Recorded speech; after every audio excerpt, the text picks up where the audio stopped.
बिस्मिल्लाहिर्रहमानिर्रहीम। Dear students, अस्सलाम वालेकुम वरहमतुल्लाहि वबरकातुहू। तो लास्ट टाइम हम लोगों ने आई थिंक 3 थ्योरम तक डिस्कस किए थे या 2 थ्योरम तक डिस्कस किए थे हमने। मेरे ख्याल में 2 तक थ्योरम डिस्कस कर लिए थे। आज हमने तीसरा थ्योरम जो है वो डिस्कस करना है। तो इस थ्योरम की स्टेटमेंट देख लें। सबसे पहले हमने स्टेटमेंट को समझना है। होप सो ये मेरी जो आवाज़ है वो क्लियर आ रही होगी सबको। तो सबसे पहले जिस स्टेटमेंट के अंदर है वो है right bisector of the sides of the triangle are concurrent. अब हमने ये एक रूल बना लिया था कि जो भी इज एम आर के बाद आएगी स्टेटमेंट वो हमने प्रूव करनी होगी, और जो उससे पहले आएगी वो हमारे पास गिवन होगा। तो अब सबसे पहले यहाँ पे देखें, इज एम आर के बाद हमारे पास कंकरेंट है। इसका मतलब होता है कि इक्वल हो जाना, उनकी जो साइड्स हैं वो बराबर हो जाए। ठीक है, in the form of length कह सकते हैं, in the form of angles कह सकते हैं, वो आपस में इक्वल हो जाए तो हम उनको कंकरेंट का नाम देते हैं। ठीक है, अब उसके बाद हमारे पास आती है यहाँ पे उसकी जो पहली वाली स्टेटमेंट है इज एम आर के बाद, वो आती है the right bisector of the sides of the triangle. तो इसके अंदर सबसे पहले आपके पास ट्राइएंगल का होना लाजमी है। उसके बाद उसके क्या बनाने हैं हमने, उसकी साइड्स के राइट बाइसेक्टर्स। एक ट्राइएंगल बनाएंगे सबसे पहले। राइट ट्राइएंगल बनाने के बाद अब आपने उसकी जितनी भी साइड्स हैं उसके राइट बाइसेक्टर्स ड्रा करने हैं। तो अब हम यहाँ पे अपनी तरफ से देखेंगे कि होते तो 3 साइड्स हैं, लेकिन हमने ड्रा करने हैं सिर्फ 2 राइट बाइसेक्टर्स, ताकि जब हम तीसरे की ज्वाइनिंग करेंगे तो वो तीसरे का खुद ब खुद राइट बाइसेक्टर बन जाएगा। अभी हम देखेंगे इसका कि तीसरे का राइट बाइसेक्टर कैसे खुद ब खुद हम इमेजिन करेंगे, ये तीसरे का राइट बाइसेक्टर क्या बन रहा है। सिर्फ हमने अभी क्या करने हैं, जस्ट 2 राइट बाइसेक्टर्स ड्रा करने हैं, 2 साइड्स के, एक साइड हमने छोड़ देनी है।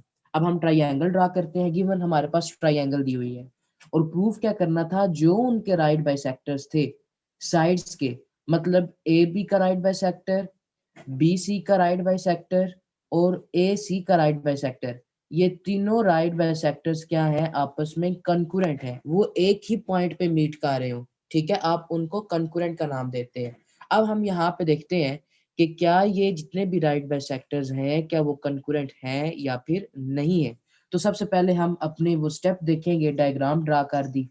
उसके बाद हम गिवन के अंदर आ जाएंगे। गिवन हमारे पास ट्राइएंगल थी। प्रूफ के अंदर अगर हम देखें तो हमने क्या देख लिया कि राइट बाइसेक्टर्स ड्रा करने साइड्स के, ए बी साइड का, बी सी साइड का और ए सी साइड्स का, वो क्या होना चाहिए, कंकरेंट होने चाहिए, मतलब वो एक ही पॉइंट पर मीट कर रहे हो। ये हमारे पास इसके अंदर कंडीशन आ जाती है। अब हम देखते हैं जी कंस्ट्रक्शन के अंदर, कंस्ट्रक्शन जो हमारे पास आती है इस केस के अंदर, हम अगर कंस्ट्रक्शन को देखें तो कंस्ट्रक्शन में हमारे पास हमने राइट बाइसेक्टर्स ड्रा किए A B and B C के अपनी तरफ से, इस वजह से हम डॉटेड लाइन रिप्रेजेंट कर रहे हैं।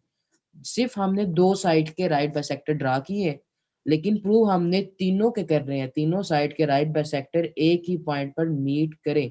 ठीक है, लेकिन हमने ड्रा कितने करने हैं, 2 राइट बाइसेक्टर्स ड्रा करने हैं। 2 साइड्स हमने रख ली A B and B C. उसके बाद हमारे पास नेक्स्ट जो इसके अंदर पॉसिबिलिटी आती है वो हम यहाँ पे ये देखते हैं कि आपके पास कंस्ट्रक्शन के अंदर आपने जब राइट बाइसेक्टर्स ड्रा किए हैं ए बी और बी सी के, तो आपने कंस्ट्रक्शन को हमेशा डॉटेड लाइंस में रिप्रेजेंट करना है। जब डॉटेड लाइंस के साथ इसको रिप्रेजेंट कर रहे होंगे तो अब हमारे पास वो एक पॉइंट पर मीट करेंगे, जैसे हम इसकी डायग्राम के अंदर देखते हैं। देखिए, जब हम राइट बाइसेक्टर ड्रा करेंगे ए बी के और बी सी के, तो वो एक पॉइंट पर मीट कर रहे होंगे दोनों के राइट बाइसेक्टर्स। अब हम क्या करते हैं, इनको ज्वाइन कर देते हैं ओ से ए तक, ओ से बी तक एंड ओ से सी तक। तो ये हमारे पास कंस्ट्रक्शन के अंदर इनके स्टेप आ जाते हैं।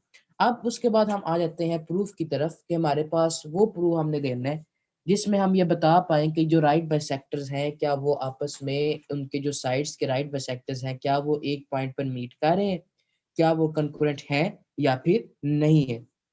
तो सबसे पहले हमारे पास स्टेटमेंट के अंदर उसने प्रूफ दे दिया यहाँ पे, O A line segment is congruent to O B line segment. हम इसको देख लेते हैं डायग्राम की मदद से। अगर आप इसको ये समझ लें, ओ ए आपके पास इस तरह की ट्राइएंगल बन रही है। अगर हम इसको और थोड़ा सा देख लेते हैं, फॉर एग्जांपल आप ट्राइएंगल देखें, ओ ए और ओ बी ट्राइएंगल इस फॉर्म में आपके पास ट्राइएंगल बन रही है। तो मैं इसको डॉटेड लाइंस के साथ रिप्रेजेंट कर दूं बीच में। ठीक है। तो ऊपर आपके पास आ जाएगा O, और यहाँ पे आपके पास A, और यहाँ पे आपके पास B, और इसको मैं मिड पॉइंट को M का नाम दे देता हूँ। तो अब आपके पास जो कंडीशन आई है, अगर आप इसको देखें कि जो बीच में डॉटेड लाइन आ रही है, इसका बेसिकली मतलब ये है कि ये इसका राइट बाइसेक्टर है एक लाइन सेगमेंट AB का। तो हमने ये बेसिकली थ्योरम भी डिस्कस किया था, पहला और दूसरा थ्योरम, जिसके अंदर हमने ये डिस्कस किया कि जो राइट बाइसेक्टर के ऊपर पॉइंट होता है वो ट्राइएंगल की आर्म्स के इक्वी डिस्टेंट होता है। ये हमने थ्योरम की स्टेटमेंट जस्टिफाई की थी, प्रूव की थी। तो इसका मतलब ये है कि ओ ए जो है वो ओ बी के इक्वल आ जाएगा। ये उसका यहाँ पे इस स्टेटमेंट का समझाने का मतलब कि हमने इस पूरे जो प्रूफ के अंदर देखा वो जस्ट पहला और दूसरा थ्योरम जो था वो हमने उसके अंदर जस्टिफाई कर दिया। अब आ जाते हैं, अब इसके अंदर हम नेक्स्ट जो इसके अंदर पॉसिबिलिटी आ रही थी स्टेटमेंट के अंदर, वो हम देख लेते हैं। O A is congruent to O B because each point on the right bisector of the line segment is equi distance from its end points. ठीक है, ये हम लोगों ने इस थ्योरम का प्रूफ भी देख लिया। इसी तरह हमारे पास ओ बी और ओ सी, ये हमारे पास दूसरी ट्राइंगल बन रही है। जैसे आप देखें O B and O C, O B and O C, ये भी इक्वी डिस्टेंस आ जाएगा। तो ये भी जो पहले स्टेटमेंट का आपके पास रीजन था वही आप रीजन इस्तेमाल करेंगे सेकंड इक्वेशन के लिए। तो इसी वजह से हमने लिख दिया एज इन इक्वेशन नंबर 1। उसके बाद आ जाते हैं O A is congruent to O C from 1 and 3। अब हम यहाँ से ये भी कंक्लूड कर लेते हैं ओ ए जो है वो ओ सी के इक्वल है। जैसे डायग्राम में देखें, आपके पास आपने दो राइट बाइसेक्टर ड्रा किए थे, और तीसरी ट्राइंगल जो आपके पास रह गई थी वो आपके पास ट्राइंगल इस फॉर्म में रह गई थी। फॉर एग्जांपल मैं अगर इसको ड्रा करूं तो आपके पास ये ट्राइंगल, यहाँ पे आपका सेंटर वाला पॉइंट O है, और ये आपका A, और ये आपका C आ जाएगा। तो अब इसके अंदर देखें कि ट्राइंगल आपकी जो थ्योरम का डायग्राम मैं बता रहा हूँ, इसके अंदर ये वाली ट्राइंगल बन रही है, ये वाली। ठीक है, तो इसके अंदर मैं ये ट्राइंगल बना रहा हूँ OAC। तो एज इट इज इसका मतलब ये होगा जब OA OB इक्वल है, OB OC इक्वल है, as it is OA OC भी इक्वल होगा। क्योंकि जब हम इन पॉइंट को एक्सटेंड करेंगे, जब ये पॉइंट एक्सटेंड हो जाएंगे, तो इसका मतलब ये होगा कि ये भी राइट बाइसेक्टर को शो कर देगा। मैं इसको थोड़ा सा जूम करके दिखा दूं अगर, तो आपके पास ये क्लियर हो जाना चाहिए। अगर फॉर एग्जांपल ये पॉइंट था, मैं इसको अब इसके अंदर देखें, ये जो आपके पास पॉइंट उसने दिया हुआ है आपको, ये वाला। ठीक है, तो इसके अंदर ये कंडीशन मैं इसको रेज कर दूं ताकि आपके लिए और आसान हो जाए।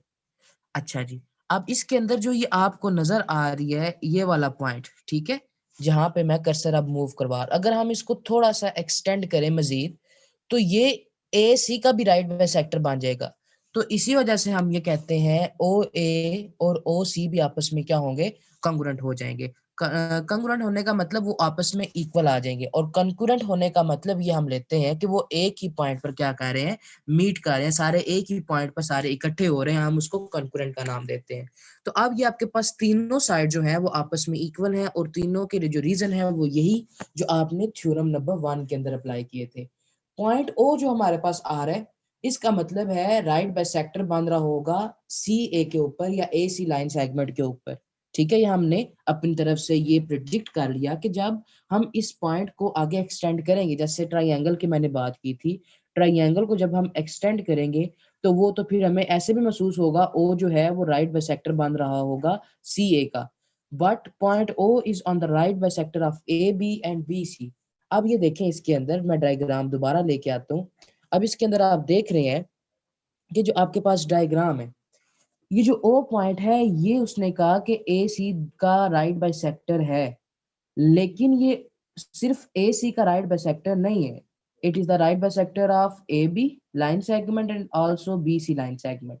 ये तीनों ही साइड्स का जो राइट बाइसेक्टर ओ बन रहा है। ठीक है, O is the mid point जहां पे सारों के सारे जो जितने भी सारे साइड्स के राइट बाइसेक्टर्स हैं वो क्या कर रहे हैं, मीट कर रहे हैं। तो अब हम आते हैं जी नेक्स्ट, बिकॉज ये सारे के सारे एक ही पॉइंट पे क्यों कर रहे हैं, क्योंकि हम ये कहते हैं ओ जो है वो सारे पॉइंट से वो इक्वी डिस्टेंस है फ्रॉम ए टू सी। वो ए टू सी भी एंड सी इक्वी डिस्टेंस आ रहा है, फिर उसके बाद ए टू बी भी इक्वी डिस्टेंस है, और उसके बाद बी टू सी भी आपके पास क्या है, वो इक्वी डिस्टेंट आ रहा है। ठीक है, ये हमारे पास इसके अंदर कंडीशन आ जाती है। Hence the right bisector of the three sides of a triangle are concurrent। फिर हम ये प्रिडिक्ट कर लेते हैं इसके अंदर से कि जब हमारे पास तीनों साइड जो हैं वो जब उनके राइट बाइसेक्टर्स ड्रा करें तो सारों का एक ही कॉमन पॉइंट बांध रहा है, एक ही जंक्शन पॉइंट बांध रहा है, जहां पे सारे पॉइंट मीट कर रहे हैं, उसको हम ओ का नाम दे रहे थे।